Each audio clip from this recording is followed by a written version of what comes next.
நெருப்பு குழியில் இறங்கிய பிறகும் சீதையின் புனிதத்தன்மைக்கு எந்த தீங்கும் ஏற்படவில்லை.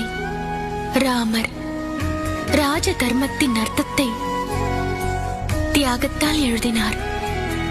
பரதன் அயோத்தியை பக்தியோடு பார்த்துக் கொண்டார். லக்ஷ்மணன் தன் அண்ணன் அண்ணியோடு முழு ஈடுபாடோடு கடமையை செய்தார். அனுமான் நம்பிக்கையோடு எவராலும் கடக்க முடியாத கடலை கடந்தார். அனைத்துமே அற்புதமானது. இவை அனைத்தும் ஒன்றிணைந்ததுதான் ராமரின் புனித பயணம், ராமாயணம். இது சத்திய வார்த்தை. ராமாயணம் கேட்கக்கூடிய கதை அல்ல, வாழக்கூடிய கதை.